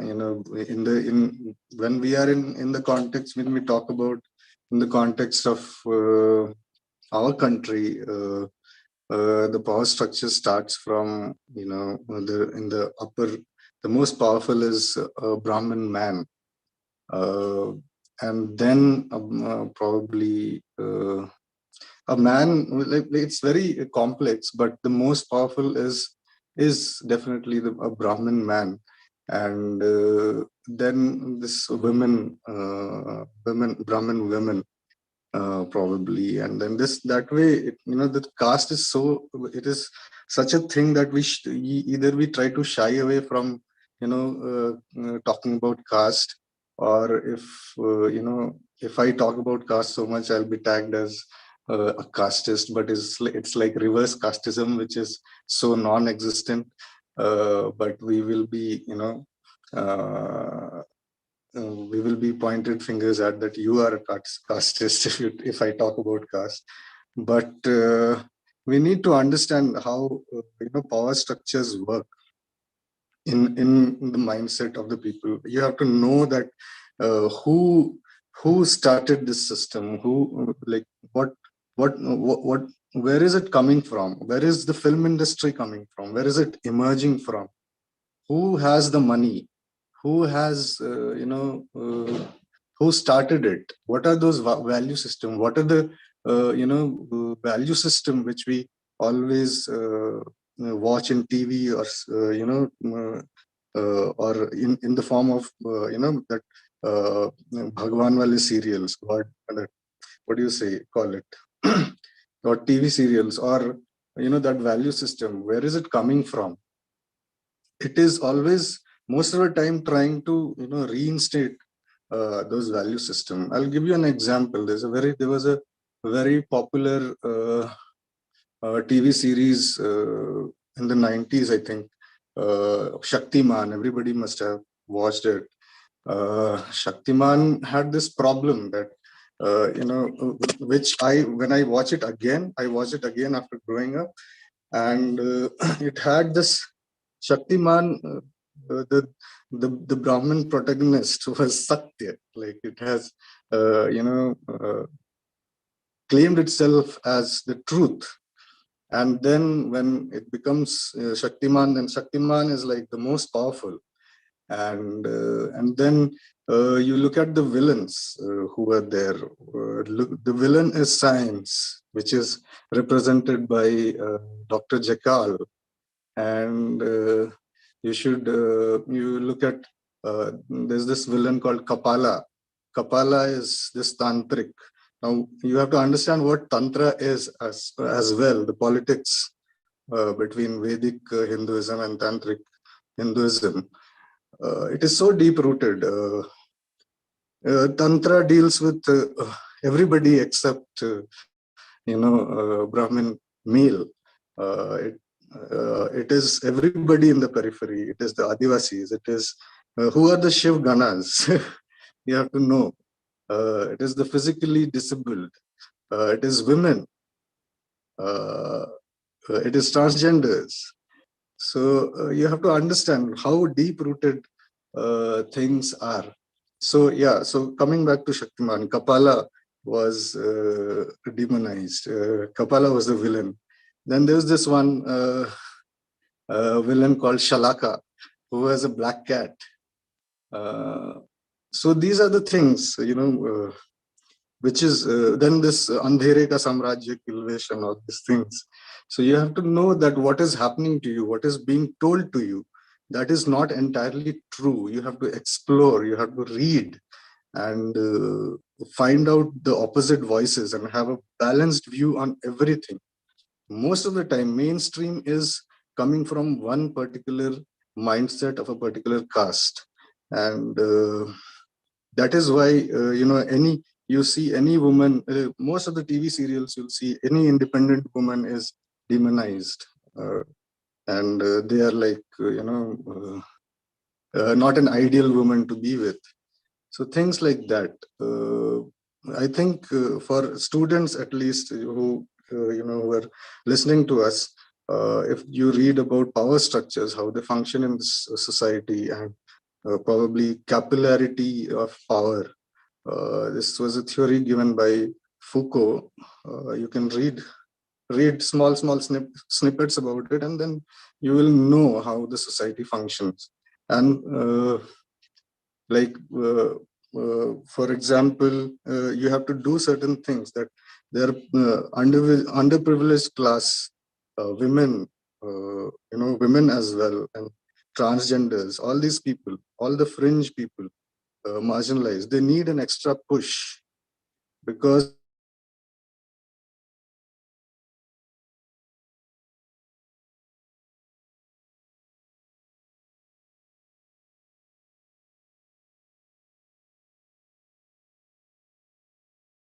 which is very different from the mainstream. So you have to know all these things and read about these things, and probably that is how you will become more empathetic towards the margins. Thank you.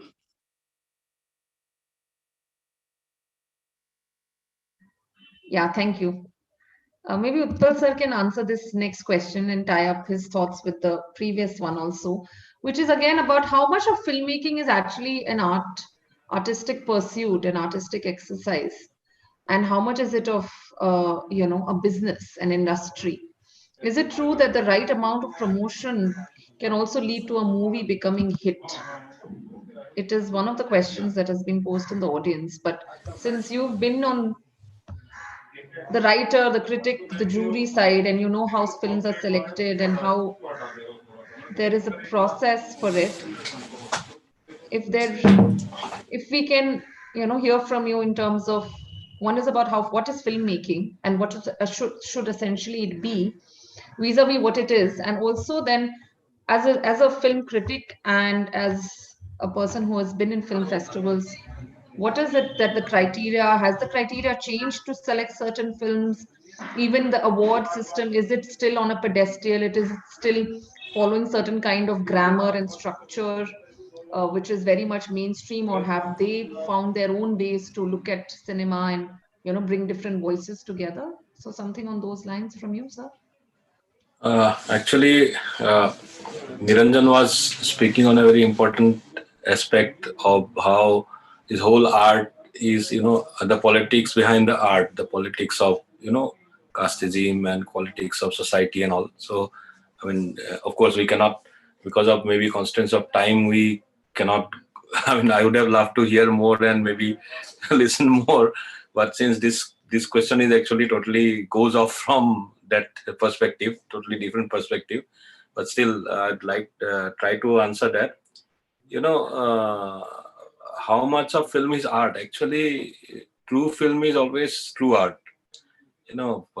Business, I mean, if you look at it from a business point of view, I mean, okay, Pathe Pachali is what, according to definition, it's an art film, or Ritik Ghatak's films are art films, but commercially, I think they are now. I mean, not maybe not at their times, but if you look at the revenue they have earned over the years till now, they are some of the biggest commercially viable films India has ever produced. So that thing is very subjective. Whether your commerce angle is just limited to one weekend or 2 weekends, or it's how your film lives through ages.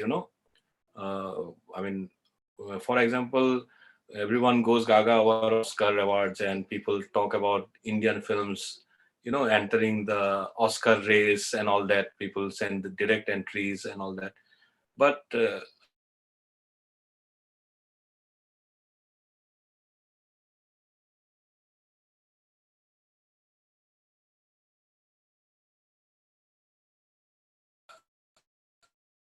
I mean, even lot of films by Steven Spielberg, who is one of the most mainstream filmmaker of the world, never won an Oscar. I mean, he got an Oscar much later in his life. So actually, I feel, yeah, true. I mean, if you want to see cinema as an art form, that is, I think, is true cinema. Rest is all, just business. It's just a series of images captured on a camera for the big screen, and that's all. You just leave from weekend to weekend. You forget what came last weekend when the new weekend comes, and then the new release comes. So I think that's about it. And good cinema will always live, and they will be spoken about, and even 100 years after they have been made. And people, I mean, you name all the Hitchcock films. I'm naming Hitchcock because he's one of the most recognizable names and one of the most popular filmmakers and one of the most powerful filmmakers. But Hitchcock films have lived through. To live till today. I mean, they'll live for another 100 years. But who remembers which film had won the Oscar 10 years ago, or 20 years ago, or 30 years ago? I mean, it doesn't matter actually. So ultimately, and also it has to come from within you. I mean, what kind of cinema you want to make. I mean, I have no problem with someone making a blockbuster film, and maybe if I get the budget, maybe I'll also find a subject to make a big blockbuster film within my own sensibilities, of course. But but at the same time, it's always it's I feel it's more important to make a film which your heart tells you to make, about your own surroundings, about your own people. And of course these debates, contradictions and questions within you will always remain. Like Rachita had said during the discussion, that she has this question in her mind, that who am I to go and tell a story about these people, because I don't come from that society, that community. Yes, that is there, but at the same time I feel sometimes, of course, it's very, the most ideal situation is somebody from a particular community telling their own story. That's the most perfect situation one can get, because nobody can tell a story with that kind of insight or feeling or understanding about one's own community, as nobody else can do that. But at the same time, if you understand a community, if you understand a subject, or more importantly, if you strongly feel about a subject, really strongly, not in a commercial sense of strongly, but in a empathic, in a humanist point of, strongly, then maybe I don't think it's wrong to take up a subject which you where you might not belong. But it's also again important to understand a subject from the people who come from that milieu, even if you are not from that milieu. So that is very important. I mean, I make it a point to wherever I have made films, I always talk to the people there, even my filmmaker friends from there, and I involve in my crew. It's always, except for me, maybe 100% people are from that place. I always, that's a conscious decision. And I mean, I'm not a Naga to go and make a film on Naga music, but because I strongly felt about the subject, and I also love Naga music and of course Naga food also. But but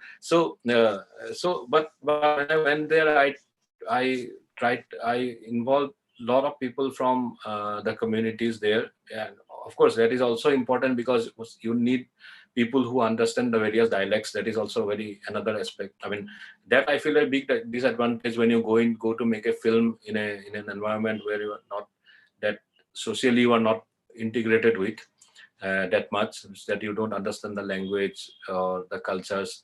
So those challenges are there, but at the same time I feel, yeah, cinema, when you talk cinema as an art, it has to come from your heart, and it has to be, and you have to be totally true to the subject you are dealing with. You don't think about the commercial aspects and all that. That is uh, but at the same time I agree that yes, if somebody has put in money to for you to be able to make a film, that person has to get back his money, so that he or she can at least make his next film.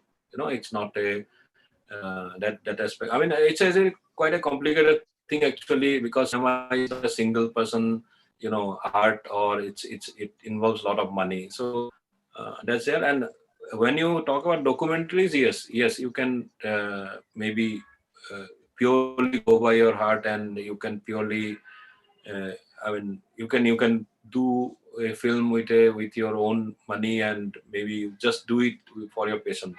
But when you deal with fiction, it requires it's a very structured and complex kind of whole thing where a lot of things actually have to be in place in the right way. So I don't know. I'm sounding a bit confused about it because it involves a lot of things. And it is a complex affair, right? It's an entire industry. Like it has different dynamics. Like there's production, exhibition, distribution, and then there are, there is a lot of competition. So all those aspects definitely play into how much you can put in, a film or what you want to put in a film. I think the content and the context both kind of really. That is true. That is true. But at going back to the theme of today's discussion, I think the films which are being made in the margins, they are actually telling the real stories of our country.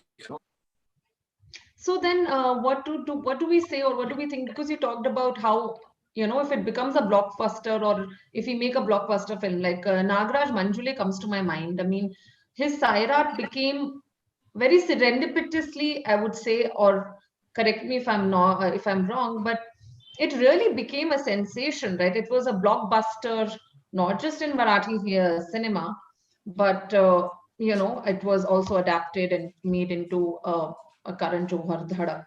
But the fact that it had traction, and it had, I mean, Manjule coming from that context, and he had made Fandry before, but people got to know about Fandry through Sairat, for example, because of the kind of traction, because of the kind of, again, very interesting kind of formula that he has made in the film right?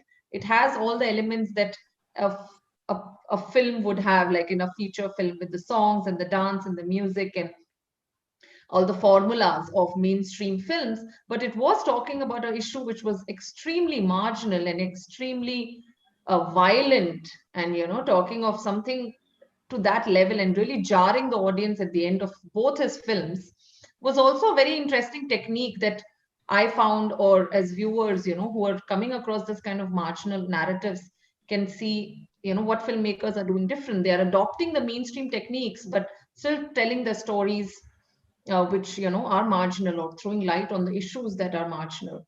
So, and then you have Akune. The question that has come also is, film like Akune and others from the Northeast are also now being projected and getting space on mainstream platforms like Netflix, right? So that kind of shift is, I think, happening. Or what, as a filmmaker, or as anything you have to say on that, like in terms of how we can use the medium itself as a filmmaker, and use it to an advantage, and still make the money, still go by the book, or go by the rules of the industry, and not lose the plot in the end, or the struggles that Rachita was talking about. Anything, or any one of you would want to speak on that? Just that there are these examples which stand out, right? Which are marginal issues, but are still in the mainstream to some extent.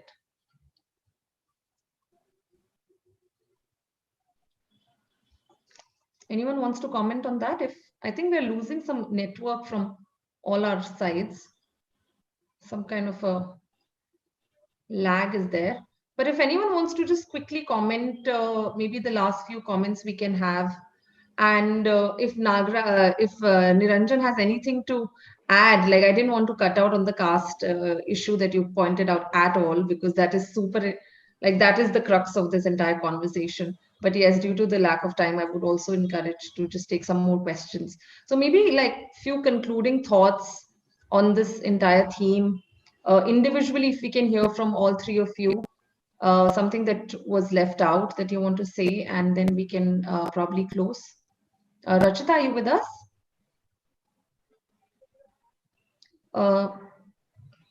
Yeah, I'll continue.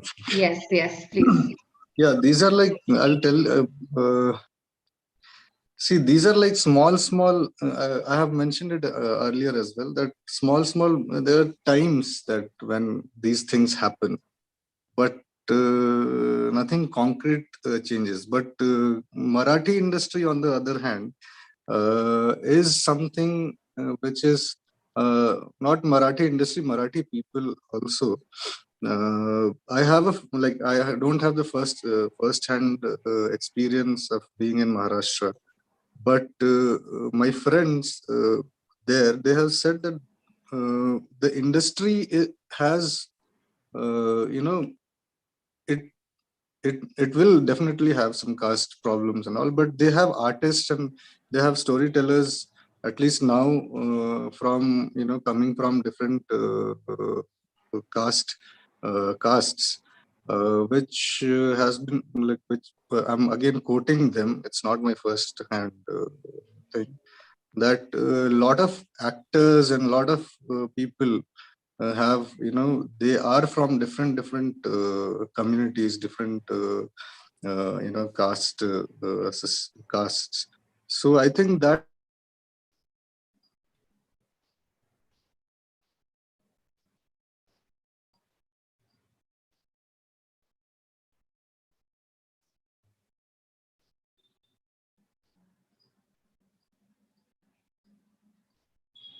works well for Marathi. Hello. Yeah, Niranjan, you got cut off for the last 30 Sorry. seconds. Yeah, so I was trying to say is there are certain like Marathi industry, Maharashtrian industry, industry is slightly in a better state when it comes to caste politics and caste psyche. So I think that works for films like Sarat. And it became a blockbuster. Everybody watched it, and I also wanted to say that even in Tamil industry, this Dalit, this Rajnikant is a Dalit. He is the biggest superstar. So there are industries which have these things, but then again, only recently this storytellers from certain castes have come, and they will be allowed to make very once or twice in their lifetime, things like that. I mean, not in their lifetime, but yeah, like this happens in small moments in this whole grand structure design of us existing in this planet, in this country. So that is how it is. So if that has happened, that doesn't mean that it has changed everything. There's an equal and more possibility that everything can fall back to what it was. So we can be hopeful. We can be hopeful, but not always it is, it happens and it is allowed to happen in the industry. Hello.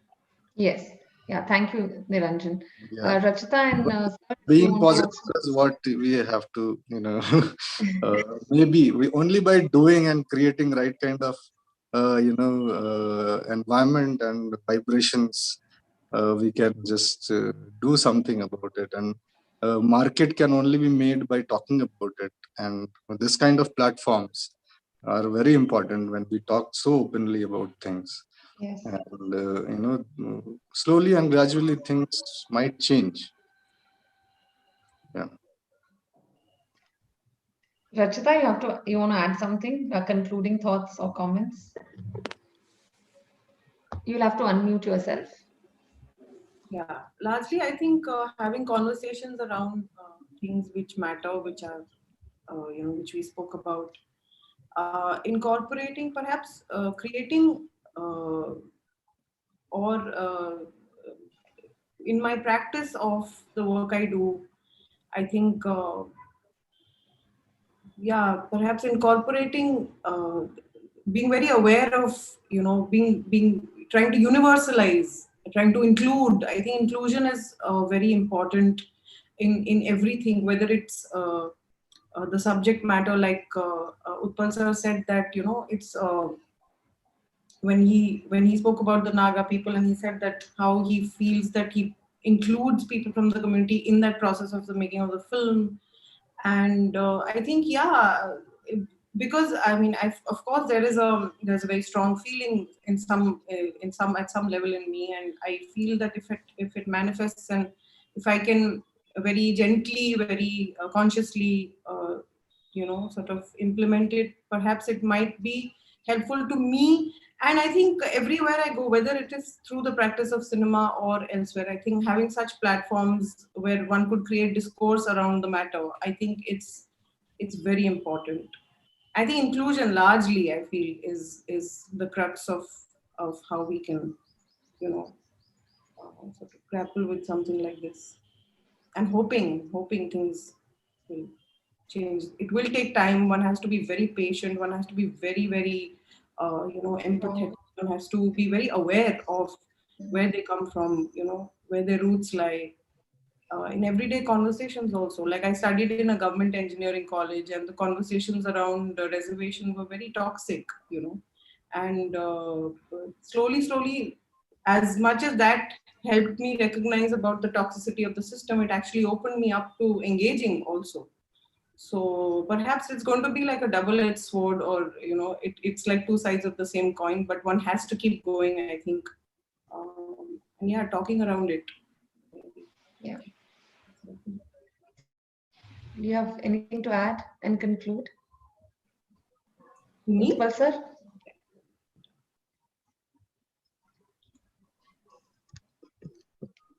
Utpal sir, can you hear me? Yeah. Yeah, I'm saying if you have any other last comments or thoughts to No, leave us with. I'm completely on the same page as Niranjan and Rachita. I mean, it's like inclusion, empathy, and humanism. That's what I think one has to work with if one actually wants to create, true cinema as an art form. And also, I mean, just one very brief comment about the film Akhuni, which you mentioned, which is in Netflix. That film is a very interesting case study because it is made by a filmmaker who comes from the Northeast, who is half Khasi and half Naga. Half Naga as in half Ao Naga. So, and he has done theater in Delhi, and then he has shifted to Mumbai. So he has grown up in Northeast and worked in Delhi with the North Indian English theater, environment. So when he made this film, he got high praise from the critics from all over India. But he was really bashed by people in Northeast because I mean, somewhere people in the so-called mainland India, I call it so-called mainland India because for me mainland is where I come from. Okay, there is nothing mainland or island or whatever, but still what they said that yes, this film has actually opened up a lot of debates, discussions in how Northeastern people face certain kind of discriminations when they come outside the Northeast and all that. But within Northeast, people, especially the young generation, actually blasted the filmmaker for not telling the truth the way it is. They said he held back on certain things. He should have actually been more truthful. He was trying to balance things. So this is like Rachita was saying, certain subjects are, again, it becomes very double-edged kind of thing, whether you are a filmmaker from outside, whether you are a filmmaker from within, So that's the challenge I think one faces always. I mean, when you make a film on any subject, I mean, it's not like I make a film in Assamese, so I know everything about my own community. There are so many complexities within Assam, within the various communities in Assam. Various ethnic communities, various tribes. Within the tribes, then, for example, the Rabha tribe, with which I worked with for my film Issue. The Rabha tribe in certain places, they have lost their own language. They speak in Assamese, and only, I mean, within the Rabha, there are several different kind of strains where some Rabhas speak a different kind of Rabha language. Another Rabhas at another place also speak Rabha, but it's slightly different. They don't understand each other's language. Then there are Rabha people at another location who speak only in Assamese. They don't have their own language, but they're culturally, ethnically, they're the same. So there again, within there are so many small contradictions and differences. No, these are the challenges one has to always try and overcome and keep on working. That's it. And also, one thing what I totally agree with Rachita is that the viewers also have to take 2 steps forward to find good content. It's not like that we, the filmmakers, will keep on making films and will keep on waiting for the good, perfect audience to come for our films. The viewers have to also try and find out those content which are even in YouTube, which Niranjan said is full of the mainstream commercial stuff. But in YouTube also there are excellent documentaries from all over the world.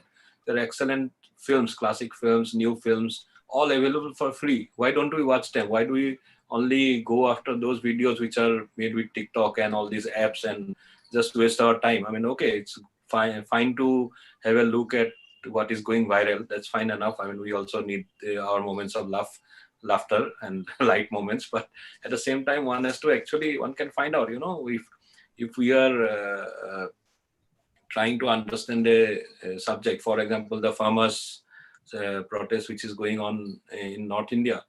I mean, there are so many farmers issue related documentaries on YouTube. One can actually find out, not only from India, from all across the world. I mean, Yes. I think that depends on what kind of content we want to watch. I mean, that is actually we have to ask ourselves, I think. Yes. Yeah.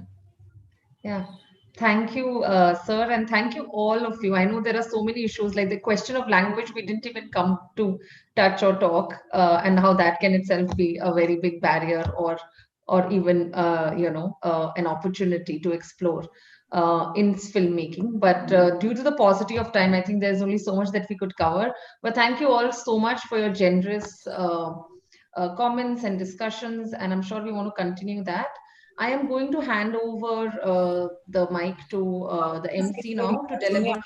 Just a Yes. second. I want to take this opportunity to thank Niranjan and Utpal sir. I think it was a very, very enriching discussion.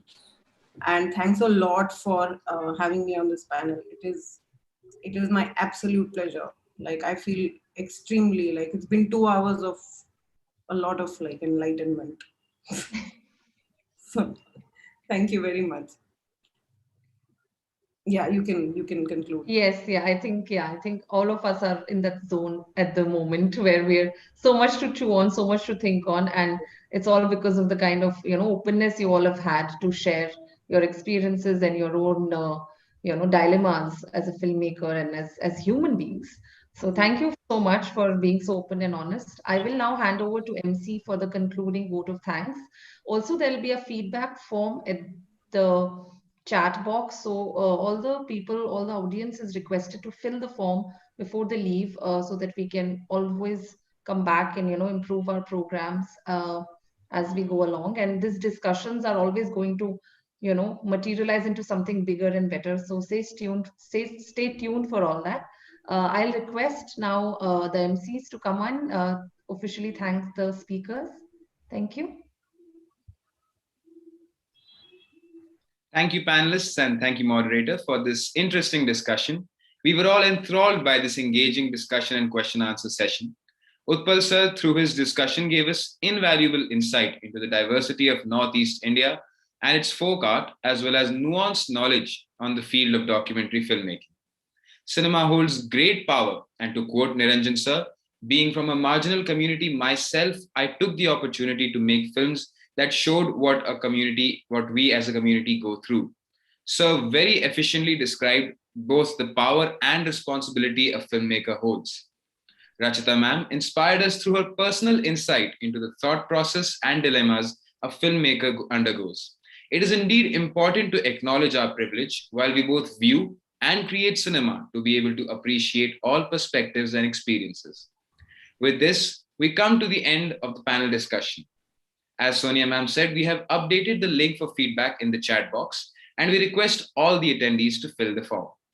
I now invite the student representative for Ellipsis, the Department of English and Cultural Studies, B. Shreya, to present the vote of thanks.